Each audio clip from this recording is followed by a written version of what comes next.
Retirement ये एक ऐसा पड़ाव है जिसके बारे में नौकरी करने वाला लगभग हर इंसान कभी ना कभी सोचता ज़रूर है। जब हर महीने सैलरी आ रही होती है तब शायद ये जो टेंशन है उतनी बड़ी नहीं लगती, लेकिन जैसे जैसे रिटायरमेंट करीब आने लगता है एक सवाल सबसे ज़्यादा परेशान करता है कि नौकरी के बाद हर महीने घर कैसे चलने वाला है, नियमित आमदनी कहाँ से आने वाली है। और इसी सवाल का एक बहुत बड़ा जवाब बनती है पेंशन। भारत में लाखों नौकरी पेशा लोग इसी भरोसे के साथ सालों तक काम करते रहते हैं कि रिटायरमेंट के बाद उन्हें पेंशन मिलेगी, ताकि जिंदगी की जो रफ्तार है वो बनी रहे, वो स्पीड ब्रेकर जैसा कुछ भी ना रहे। लेकिन क्या हो अगर सालों बाद आप जो नौकरी कर रहे हैं, सालों तक नौकरी कर रहे हैं, वो करने के बाद भी पीएफ में पैसा जमा होने के बावजूद पेंशन उतनी आपको मिले ही ना जितनी मिलनी चाहिए थी, और फिर जब आप उसका हक मांगे तो उसे ठुकरा दिया जाए। कुछ ऐसा ही मामला अब सामने आया है जिस पर कर्नाटका हाई कोर्ट ने एक बहुत बड़ा फैसला दिया है और इसका असर हजारों कर्मचारियों पर पड़ सकता है। अब पहले हम आसान भाषा में समझने की कोशिश करेंगे कि EPS 95 आखिर है क्या, क्योंकि इसी के इर्द गिर्द हमारी पूरी खबर है, पूरी कहानी है, और इसीलिए ये बेसिक चीज़ आपको समझना बहुत ज़रूरी है। EPS यानी कि एम्प्लॉयज़ पेंशन स्कीम 1995, जिसे एम्प्लॉयज़ प्रोविडेंट फंड ऑर्गेनाइजेशन यानी कि EPFO चलाता है। नौकरी के दौरान कर्मचारी की सैलरी से PF कटता है और एम्प्लॉयर के कंट्रीब्यूशन का एक हिस्सा EPS यानी कि पेंशन स्कीम में जाता है। यही पैसा आगे चल करके रिटायरमेंट के बाद पेंशन के तौर पर मिलता है। आसान भाषा में कहें तो नौकरी के दौरान जो हिस्सा पेंशन फंड में जमा होता है वही बुढ़ापे की मासिक पेंशन बनता है। लेकिन सालों तक एक बहुत बड़ा विवाद जो है इस बात को लेकर के रहा है कि पेंशन किस सैलरी के हिसाब से कैलकुलेट होगा, एक्चुअल सैलरी के हिसाब से या फिर EPFO की तय जो वेज सीलिंग है उसके हिसाब से। यही इस पूरे मामले की कहानी शुरू होती है। जिन कर्मचारियों ने कोर्ट का दरवाजा खटखटाया वो ऐसी कंपनियों में काम करते थे जिन्हें एग्जेम्प्ट जो है वो ट्रस्ट एस्टैब्लिशमेंट कहा जाता है। इन कर्मचारियों की सैलरी जो है वो वेज सीलिंग से यहाँ पे काफी ज्यादा थी। इनके PF अकाउंट में कंट्रीब्यूशन उनकी एक्चुअल सैलरी यानी कि पूरी की पूरी जो तनख्वाह है उनके हिसाब से यहाँ पे जमा हो रहा था, लेकिन पेंशन फंड में कंट्रीब्यूशन सीलिंग लिमिट तक ही यहाँ पे लिया जा रहा था, यानी कि PF ज्यादा सैलरी पर जमा हो रहा है लेकिन जो पेंशन है वो छोटे बेस पर बन रही थी।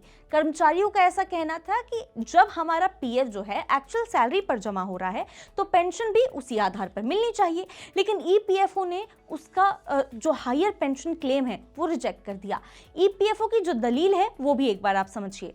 उनका ऐसा कहना था कि EPFO ने जो यहाँ पे पूरा बयान दिया है उसके हिसाब से इन कर्मचारियों ने पेंशन फंड में पहले वेज सीलिंग से ऊपर कंट्रीब्यूशन नहीं किया, इसीलिए अब हायर पेंशन का जो दावा है वो बनता ही नहीं है। दूसरी बात ये कही गई कि जिन एग्जेम ट्रस्ट जो है वो कंपनियों में ये कर्मचारी काम करते हैं उनके ट्रस्ट रूल्स में सीलिंग से ऊपर पेंशन कंट्रीब्यूशन का साफ प्रावधान नहीं था, यानी कि EPFO का ऐसा कहना है कि नियम इसकी इजाज़त देता ही नहीं है, इसीलिए हायर पेंशन नहीं मिल सकता। लेकिन कर्मचारियों का जो तर्क था वो ये था कि उन्होंने कई बार हायर कंट्रीब्यूशन की इच्छा जताई है मगर EPFO ने खुद इसकी अनुमति नहीं दी, परमिशन नहीं मिला EPFO की तरफ से, और अब उसी बात को आधार बना करके उनका क्लेम खारिज किया जा रहा है, जो कि गलत है। अब आते हैं कोर्ट के फैसले पे कि आखिर इस पूरी ये तमाम जो दलीलें मैं आपको बता रही हूँ इसके बाद कोर्ट का क्या फैसला आया, और यही इस खबर का सबसे अहम हिस्सा भी है। कर्नाटका हाई कोर्ट ने EPFO की दलीलों को स्वीकार नहीं किया। कोर्ट ने साफ कहा कि अगर कर्मचारी प्रोविडेंट फंड में यानी कि PF में अपनी जो एक्चुअल वेजेस पर कंट्रीब्यूशन कर रहा है तो सिर्फ इस वजह से उसका हायर पेंशन क्लेम नहीं ठुकराया जा सकता कि पेंशन कंट्रीब्यूशन सीलिंग तक हुआ है। कोर्ट ने माना कि कई मामलों में कर्मचारियों की तरफ से कोई कमी नहीं थी, बल्कि हायर कंट्रीब्यूशन पेंशन फंड में इसीलिए नहीं जा पाया क्योंकि EPFO ने इसकी परमिशन दी ही नहीं। ऐसे में बाद में इसी आधार पर उनका एप्लीकेशन रिजेक्ट करना कानूनी सही नहीं है। कोर्ट ने यह भी कहा कि अगर किसी एग्जेम ट्रस्ट के रूल्स जो हैं उसमें ऐसी कंट्रीब्यूशन का साफ जिक्र नहीं है तब भी कर्मचारी का अधिकार खत्म नहीं हो जाता, क्योंकि ईपीएस स्कीम 1995 खुद एम्प्लॉयज को जॉइंट जो ऑप्शन एक्सरसाइज है वो करने का यहाँ पे अधिकार देती है, राइट देती है। और अगर ट्रस्ट रूल्स और पेंशन स्कीम में यहाँ पे टकराव हो तो वो यहाँ पे इंटरप्रिटेशन लागू होगी, जो एम्प्लॉयज हैं उनके लिए ज़्यादा यहाँ पे फायदेमंद हो सकता है। यानी कि कर्मचारी के हित को यहाँ पे प्राथमिकता दी जाएगी, उनको प्रायोरिटी यहाँ पे दी जाएगी। यही वजह है कि कोर्ट ने ईपीएफओ के रिजेक्शन ऑर्डर्स को यहाँ पे रद्द कर दिया। इसके बाद कोर्ट ने ईपीएफओ को साफ निर्देश दिया कि कर्मचारी और एम्प्लॉयर की तरफ से दिए गए जो जॉइंट ऑप्शन है उनको यहाँ पे स्वीकार किया जाए, एक्सेप्ट करना जरूरी है, और फिर उनकी एक्चुअल सैलरी के आधार पर पेंशन दोबारा कैलकुलेट की जाए। साथ ही ये जो पूरा प्रोसेस है 90 दिनों के अंदर अंदर पूरा होना चाहिए। यानी कि अब ईपीएफओ को सिर्फ पुरानी वजह जो है वो गिना करके जो हायर पेंशन क्लेम है वो खारिज नहीं करना होगा, बल्कि मामले को नए सिरे से देखना होगा। लेकिन यहाँ एक अहम बात और है, और वो भी जानना बहुत ज़रूरी है। कोर्ट ने ये भी साफ किया है कि ये जो फैसला है उन कर्मचारियों के लिए है जो 1 सितंबर 2014 को नौकरी में थे, मतलब तब वो नौकरी कर रहे थे और उस समय ईपीएस स्कीम के मेंबर भी थे।